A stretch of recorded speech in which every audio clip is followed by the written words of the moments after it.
कैसे मेरे प्यारे बच्चों, खुश हो गए और मस्त हो गए, सही बात ना। और बोर्ड एग्जाम की तैयारी अपनी बेहतरीन ढंग से कर रहे होगे।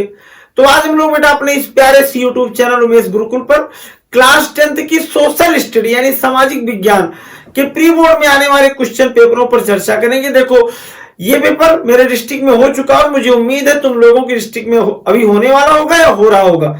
तो इसको विधिवत पढ़ करके जाना, इसी से रिलेटेड सारे क्वेश्चन तुम्हारे पेपर में आएंगे, तो इसको खूब बढ़िया से मन से तैयार कर लेना। तो चलो हम बिना देरी किए हुए अपने इस प्यारे से चैनल पर इन सारी चीजों की स्टडी करें। देखो बेटा, सबसे पहले हम लोग बेटा ऑब्जेक्टिव क्वेश्चन जो 20 है उनकी स्टडी करेंगे। उनमें कौन कौन सा, पहला क्वेश्चन है कि फ्रांस की क्रांति कब हुई थी। तो बेटा फ्रांस की क्रांति हुई थी 1789 में। कब हुई थी? 1789 में। दूसरा क्वेश्चन है कि जर्मनी के एकीकरण का जनक कौन था। तो बेटा जर्मनी के एकीकरण का जनक जो था वो कौन था? बिस्मार्क था। कौन था बेटा? बिस्मार्क था। भारत का पहला लौह इस्पात संयंत्र केंद्र यानी आयरन स्टील जो प्लांट था वो कहां स्टेब्लिश किया गया था? पहला, तो ये पहला किया गया था बेटा इस्पात संयंत्र केंद्र। कहां था वो संयंत्र केंद्र? वो था जमशेदपुर में। कहां था बेटा? जमशेदपुर में। अंतरराष्ट्रीय विश्व बैंक की स्थापना कब हुई? अंतरराष्ट्रीय विश्व बैंक की स्थापना बेटा हुई 1944 में। कितने में हुई थी? 1944 में। अगला क्वेश्चन नंबर 5 है कि विश्व बैंक में आर्थिक महामंदी कब आई? तो विश्व बैंक में आर्थिक महामंदी बेटा 1929 में आई, यानी 1929 में आई थी। अगला क्वेश्चन पे चले आओ। देखो क्वेश्चन नंबर 6 है कार्ला किस देश से संबंधित था? तो कार्ला बेटा जर्मनी से था नहीं, यूएसए से नहीं था, फ्रांस से नहीं था। इसका मतलब कहां से था? ब्रिटेन से था। बात समझ में आई? नेक्स्ट क्वेश्चन पे आ जाओ। हिंदी क्या है? हिंदी राजभाषा है कि राष्ट्रभाषा है कि राजभाषा है कि क्षेत्रीय भाषा है? भैया क्षेत्रीय नहीं है, ये राजभाषा है। कैसी भाषा है? राजभाषा।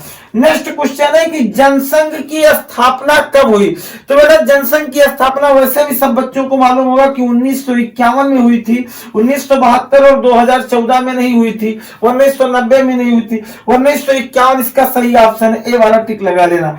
अगला है कि निम्न में किसका संबंध लोकतंत्र से नहीं है? जनमत का नहीं बेटा, जनमत का है, राजनीतिक दल का भी है, उत्तरदायी शासन का भी है, लेकिन ये बहुसंख्यकों का नहीं है। इससे कोई संबंध लोकतंत्र का नहीं है। तो इस तरीके से क्वेश्चन नंबर 9 तक स्क्रीनशॉट लो, फिर हम लोग क्वेश्चन नंबर 10 देखें। तो चले बेटा आप क्वेश्चन नंबर अपने 10 पर। देखो इसमें लिखा था कि भारत के संविधान में महिलाओं के लिए आरक्षण की व्यवस्था है। तो बेटा भारत के संविधान में महिलाओं के लिए जो आरक्षण की व्यवस्था है, ऑप्शन नंबर 1 कह रहा है लोकसभा में, फिर विधानसभा में, फिर राज्यसभा में। तो ये जान लेना इन तीनों में नहीं है। कहां है? स्थानीय संस्थाओं में, यानी डी वाला ऑप्शन सही है। बात समझ में आई बेटा? अगला कह रहा है कि निम्न में से कौन सा आर्थिक विकास का लक्ष्य है?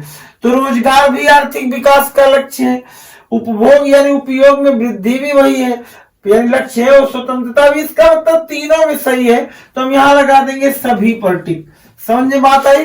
अगला क्वेश्चन है तृतीय क्षेत्र का व्यवसाय है। बेटा तृतीय क्षेत्र का व्यवसाय बैंकिंग है, बाकी पशुपालन ये सारी चीजें क्या हो जाएंगी? गलत हो जाएंगी। बैंकिंग पर टिक लगा देना। अगला क्वेश्चन नंबर 13 है कि निम्न में से कौन अनौपचारिक शाखा को नियंत्रित करता है? आरबीआई? अरे बिल्कुल नहीं। वित्त मंत्री? बिल्कुल नहीं। कर्जदार? बिल्कुल नहीं। कोई नहीं। इस पर लगा दो क्या? कोई नहीं, सही है। अगला क्वेश्चन है कि निम्नलिखित में से कौन अंतरराष्ट्रीय व्यापार का अवरोधक है? मतलब कौन समझो एक प्रकार से रोकने का काम कर रहा है अंतरराष्ट्रीय व्यापार को। तो पहला ऑप्शन है आयात कर, यानी समझ लो ये, हाँ आयात कर, और घरेलू व्यापार को संरक्षण, ये दोनों सही है। तो इसका मतलब ए व बी दोनों सही है, टिक लगा दो। अगला 15 नंबर है कि उपभोक्ता के शोषण का एक रूप है। कौन सा एक रूप है? मिलावटी वस्तु? बिल्कुल भाई है, वो तो गलत बात है। अनुचित कीमत लेना? वो भी गलत बात है। कम वजन तोड़ना? हाँ, तीनों गलत ये है, तो इसका मतलब सभी पर टिक लगा दो। अगला कह रहे हैं संपूर्ण उत्तरी मैदान किसका बना? जलोढ़ मिट्टी का बना है। तुम्हें पहला ही ऑप्शन मिल गया जलोढ़ मिट्टी, टिक लगा देना। निम्नलिखित में से कौन वन संसाधनों के सिकुड़ने का कारण नहीं है? तो कृषि क्षेत्र में वृद्धि, भाई जब खेती ज्यादा होने लगेगी तुम लोग क्या करोगे? ज्यादा वनों को काटोगे, गड़बड़ी है वो तो। वाणिज्य वानिकी में वृद्धि, ये भी गलत है, यानी खनन में ये तो भी दिक्कत है। तो यहाँ सही है आरक्षित वनों का विस्तार करना, ये भी यानी उसी को टिक लगा दो। क्वेश्चन नंबर चले आओ तुम 18 पर, निम्न में से कौन भारत में रोपण फसल का उदाहरण नहीं है? तो रोपण फसल का उदाहरण नहीं है तो कौन सा, यानी गन्ना, केला, धान। धान पर टिक लगा देना, बाकी तो बेटा अब हम लोग क्वेश्चन नंबर चले आए 19 पर। इसमें कह रहा है कि निम्न में से कौन सा खनिज उद्योग है?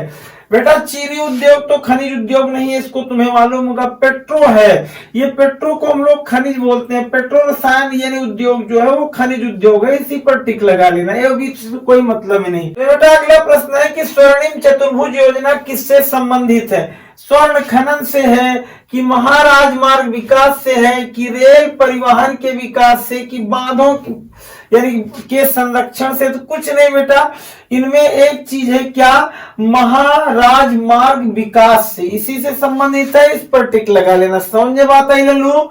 अगला क्वेश्चन नंबर, सेक्शन बी बेटा डिस्क्रिप्टिव होता है। अब हम लोग ऑब्जेक्टिव का कहानी खत्म कर चुके हैं, चले आए सेक्शन बी में जहां तुम्हें लिखना है। पहला कह रहा है कि भारत की, क्वेश्चन नंबर एक चीज याद रखो कि प्रत्येक में दो दो होते हैं, अथवा और एक करना, यानी दोनों में से कोई एक ही करना है। पहला है, पहले का पहला, भारत की आर्थिक तथा राजनीतिक स्थिति पर प्रथम विश्व युद्ध के प्रभाव का उल्लेख करें, यानी फर्स्ट वर्ल्ड वॉर में कि पॉलिटिकल और इकोनॉमिकल सिचुएशन क्या थी भारत की, उसको डिफाइन करना है। अगला है आर्थिक महामंदी के दो प्रमुख कारणों का उल्लेख कीजिए। तो चाहे तुम्हें ये यानी पहला क्वेश्चन इसको करो या इसको करो, समझ में आया? चले आओ क्वेश्चन नंबर 2 पर, इनमें से कोई एक ही करना है। भारतीय राजनीतिक व्यवस्था में क्षेत्रीय दलों के बढ़ते महत्व के दो प्रमुख कारणों का उल्लेख कीजिए, यानी भारत की राजनीतिक व्यवस्था में जो क्षेत्रीय दल हैं उनके जो बढ़ते महत्व हैं उनके कोई दो प्रमुख कारण का उल्लेख कीजिए। ये वाला ना करना तो इसको करना, लोकतंत्र की 4 प्रमुख विशेषताओं का उल्लेख कीजिए। तो ये क्वेश्चन नंबर 2 में से भी एक पार्ट। अगला क्वेश्चन नंबर 3 पे आ जाओ, परिवहन क्षेत्र का विकास देश के विकास में कैसे सहायक हो सकता है? इसके अलावा भैया कुल परिवहन है, चलो परिवहन क्षेत्र के विकास में देश कैसे सहायक हो, विकास देश में कैसे सहायक हो या देश के लिए कैसे सहायक हो उसके बारे में। या अयस्क क्या होते हैं, व्हाट इज ओर? भारत के लौह अयस्क के 2 प्रमुख पेटियां कौन सी हैं? तो इतना क्वेश्चन नंबर 3 तक है, स्क्रीनशॉट ले लो, इसको जाकर के रट डालो, फिर हम क्वेश्चन नंबर 4 से देखें। तो चलो बेटा हम लोग क्वेश्चन नंबर 4 देख लें। इसमें क्वेश्चन नंबर 4 में क्या है कि सूचना का अधिकार क्या है, यह किस प्रकार उपभोक्ता की शक्ति में वृद्धि करता है? अगर ये नहीं आएगा तो अथवाला कर लेना कि भारत सरकार द्वारा विदेशी निवेशों को आकर्षित करने हेतु उठाए जाने वाले 2 उपायों का वर्णन कीजिए। बात समझ में आई? ये क्वेश्चन नंबर 4, इन दोनों में से कोई एक करना है।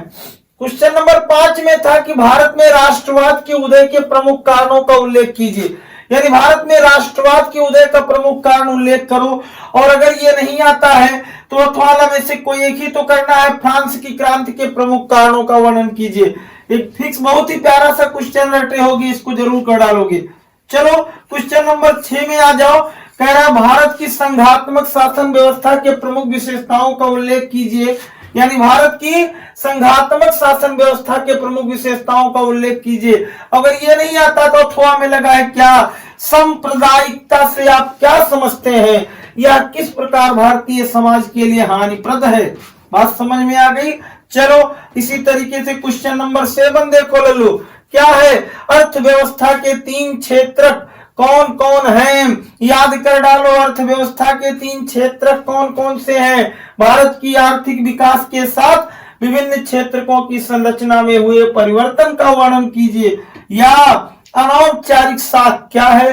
भारत में शाख विस्तार की अनौपचारिक शाख की आवश्यकता है, उनकी चुनौतियों का एक उदाहरण लिखिए। तो चाहे इन दोनों में से एक, इन दोनों में से एक, इन दोनों में से एक, इन दोनों में से एक क्वेश्चन तुम्हें करना है। इसके बाद चलो क्वेश्चन नंबर 8 देखते हैं। तो बेटा आप आ जाओ क्वेश्चन नंबर 8 पर। 8 में कह रहा है ना कि भारत में वन्य एवं वन्य जीवों के संरक्षण क्यों आवश्यक है, इस हेतु उठाए गए किन्हीं 2 कदमों को बताइए। या ये ना रहो तो अथवा में लगाए भारत में प्रचलित किन्हीं 3 प्रमुख कृषि प्रकारों का संक्षिप्त परिचय दीजिए। बात समझ में आई? इस तरीके से तुम्हारे डिस्क्रिप्टिव के काम खत्म हो गए और अब हम लोग चले आते हैं बेटा मानचित्र में। तो मानचित्र में बेटा ये 5 क्वेश्चन तुम्हारे इतिहास के हैं और 5 क्वेश्चन तुम्हारे भूगोल के हैं। चलो तो पहले ये देख लो कि इतिहास वाले क्या है कि वह स्थान जहां पूर्ण स्वराज की मांग का प्रस्ताव पारित हुआ, बेटा वो लाहौर में है जो इस समय पाकिस्तान में है, जानते हो। वह स्थान जहां दिसंबर 1920 में कांग्रेस का अधिवेशन हुआ, नागपुर। वह स्थान जहां जलियांवाला बाग हत्याकांड हुई, जानते हो, अमृतसर पंजाब में है, ये ऊपरी भाग है पंजाब का। वह स्थान जहां आनंद भवन स्थित है, ये उत्तर प्रदेश का प्रयागराज जहां कुंभ का मेला लगता है, जानते हो। वह स्थान जहां सूती मिल श्रमिकों ने पहली बार सत्याग्रह किया था, वो कहां है? अहमदाबाद में। अगला है भूगोल वाला पार्ट कि पश्चिम भारत में स्थित एक सॉफ्टवेयर टेक्नोलॉजी पार्क जो स्टार चिन्ह द्वारा बनाना था, वो कहां है? सिहारा। अगला है पूर्वी भारत स्थित एक लौह और इस्पात संयंत्र चिन्ह जो इस तरीके से बनाना, वो जमशेदपुर हो गया। अगला है दक्षिण भारत में स्थित एक तापीय ऊर्जा संयंत्र बेटा जो स्टार द्वारा बनाना, और रामकुंडम नवेली में। अगला है चौथा छत्तीसगढ़ राज्य की राजधानी सबको पता है बच्चे बच्चे को, रायपुर। और इसी में भूगोल वाले में लास्ट वाला पूर्वी भारत स्थित अंतरराष्ट्रीय हवाई अड्डा, बेटा इसका नाम है नेताजी सुभाष चंद्र बोस हवाई अड्डा जो कहां स्थित है? कोलकाता में स्थित है। बात समझ में आई? तो इस तरीके से इन सारे क्वेश्चनों का स्क्रीनशॉट ले लो और इनको अपने मानचित्र पे दिखा देना। फिर मिलेंगे, धन्यवाद बच्चों अगली सीरीज में लेकर। तब तक चैनल से जुड़े रहना और अगर अभी तक लाइक एंड सब्सक्राइब ना किए हो तो बेटा कर दो, इससे हम लोगों का थोड़ा सा उत्साह बढ़ता है। धन्यवाद बेटा।